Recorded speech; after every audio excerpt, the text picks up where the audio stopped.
Assalamualaikum warahmatullahi wabarakatuh. Salam sejahtera bagi kita semua.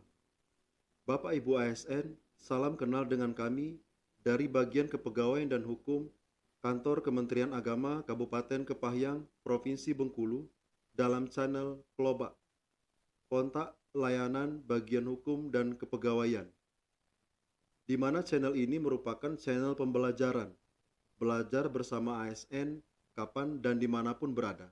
Bapak Ibu ASN, dalam kesempatan kali ini, kami akan merangkum tentang pengelolaan kinerja pegawai ASN berdasarkan Permenpan RB nomor 6 tahun 2022. Bapak Ibu, pengelolaan kinerja pegawai pada tahun 2022 ini dilakukan untuk mencapai tujuan dan sasaran organisasi dengan melalui peningkatan kualitas dan kapasitas pegawai, penguatan peran pimpinan, dan penguatan kolaborasi antara pimpinan dengan pegawai, antar pegawai, dan antara pegawai dengan pemangku kepentingan lainnya. Bapak Ibu ASN, pengelolaan kinerja pegawai tahun 2022 ini berorientasi pada pengembangan kinerja pegawai, pemenuhan ekspektasi pimpinan, dialog kinerja yang intens antara pimpinan dan pegawai, pencapaian kinerja organisasi, serta hasil kerja dan perilaku kerja pegawai.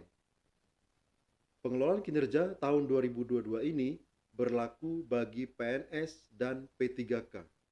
Bapak Ibu ASN, dalam pengelolaan kinerja ada 4 tahap yang harus dilakukan. Yang pertama, yaitu perencanaan kinerja. Kedua, pelaksanaan, pemantauan, dan pembinaan kinerja. Ketiga, penilaian kinerja.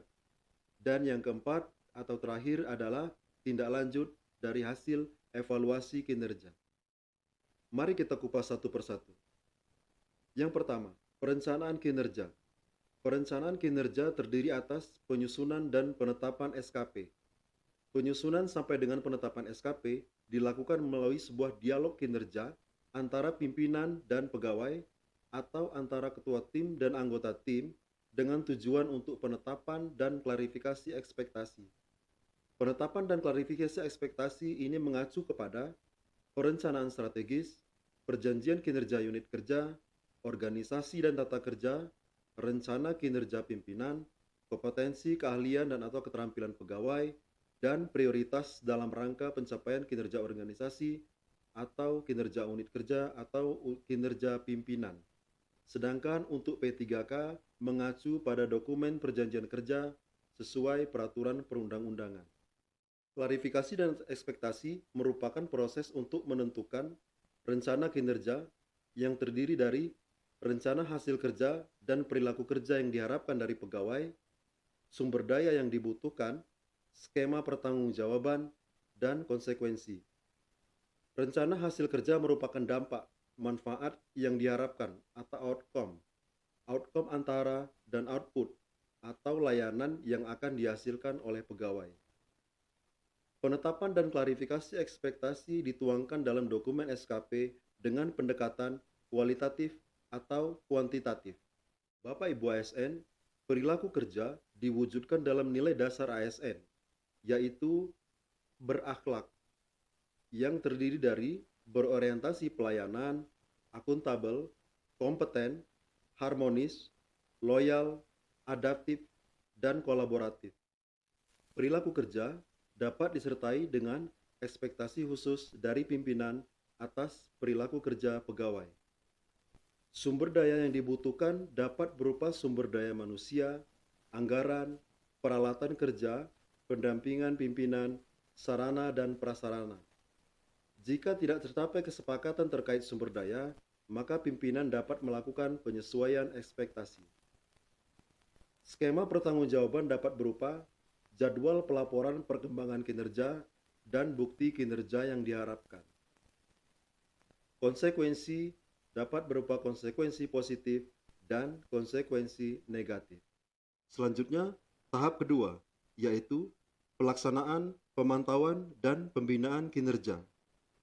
Setelah penetapan dan klarifikasi ekspektasi, pegawai melaksanakan rencana kinerja. Pelaksanaan rencana kinerja ini didokumentasikan secara periodik, baik secara harian, mingguan, bulanan, triwulanan, semesteran, dan tahunan. Pemantauan kinerja dilakukan oleh pimpinan dalam bentuk pengamatan dan umpan balik berkelanjutan.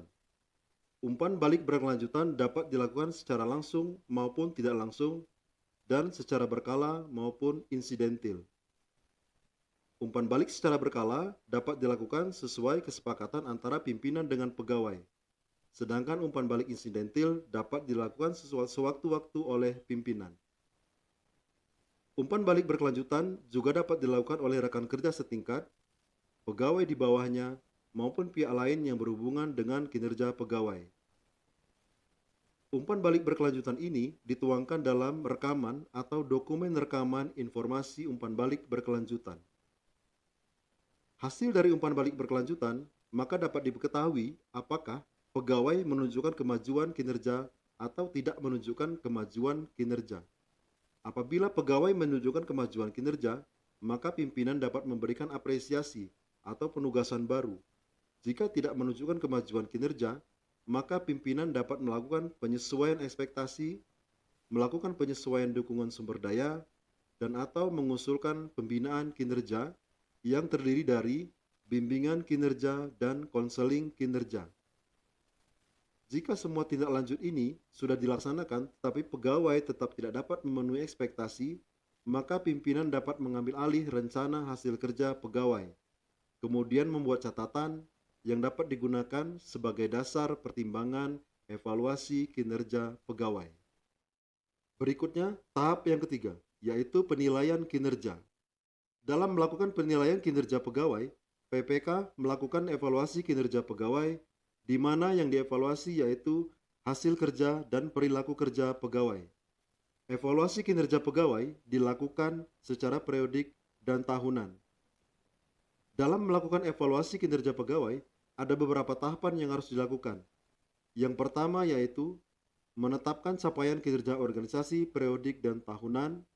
Yang kedua, menetapkan pola distribusi predikat kinerja periodik dan tahunan pegawai berdasarkan capaian kinerja organisasi, baik secara periodik dan tahunan, yang mana nanti akan digambarkan dalam bentuk kurva.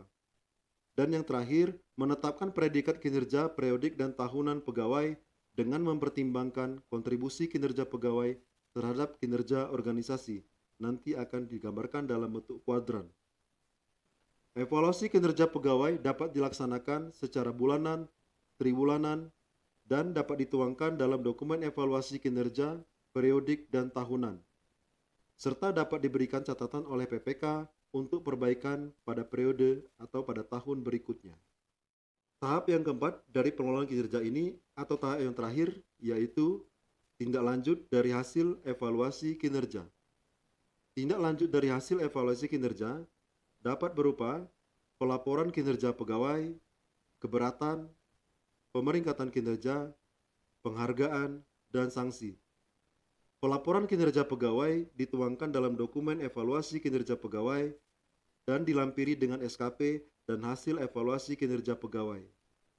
Keberatan dapat dilakukan disertai dengan alasan keberatan yang dapat diajukan oleh pegawai kepada atasan dari pejabat penilai kinerja. Pemeringkatan kinerja dilakukan melalui proses penetapan predikat kinerja pegawai. Sedangkan penghargaan dan sanksi diberikan berdasarkan ketentuan peraturan perundang-undangan yang berlaku. Bapak Ibu ASN, dari uraian tahapan-tahapan pengelolaan kinerja tadi, dapat kita lihat bahwa prinsip-prinsip umum pengelolaan kinerja pegawai pada tahun 2022 mengalami beberapa perubahan.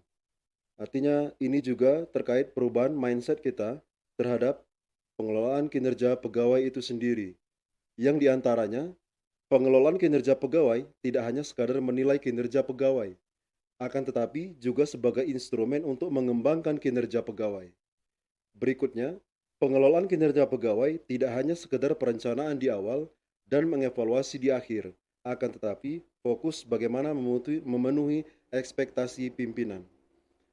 Selanjutnya, yaitu pentingnya dialog pimpinan dan pegawai yang intens dalam pengelolaan kinerja.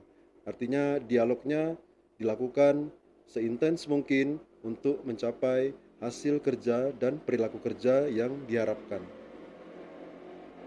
Berikutnya Bapak Ibu, yaitu kinerja individu dalam pengelolaan kinerja tahun 2022 ini adalah mendukung keberhasilan kinerja organisasi. Dan yang terakhir, kinerja pegawai mencerminkan hasil kerja, bukan sekadar uraian tugas serta perilaku yang ditunjukkan selama bekerja dan berinteraksi dengan orang lain. Bapak Ibu, dalam pengelolaan kinerja, ada poin perencanaan kinerja yang harus dilakukan dalam menyusun sebuah pengelolaan kinerja baik individu ataupun organisasi sebagai sebuah langkah awal dalam menyusun pengelolaan kinerja. Yang pertama yaitu melihat gambaran keseluruhan organisasi sesuai renstra instansi atau unit kerja dan perjanjian kinerja atau Perkin. Yang kedua, penyusunan dan penetapan sasaran kinerja yang terdiri dari rencana hasil kerja dan perilaku kerja bagi pegawai jabatan pimpinan tinggi atau pimpinan unit kerja mandiri baik secara kuantitatif dan kualitatif. Yang ketiga, yaitu menyusun manual indikator kinerja utama bagi jabatan pimpinan tinggi dan pimpinan unit kerja mandiri.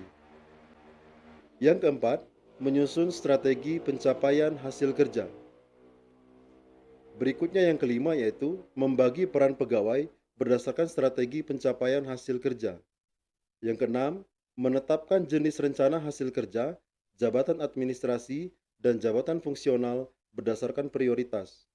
Yang ketujuh, penetapan klarifikasi ekspektasi hasil kerja dan perilaku kerja, jabatan administrasi, dan jabatan fungsional.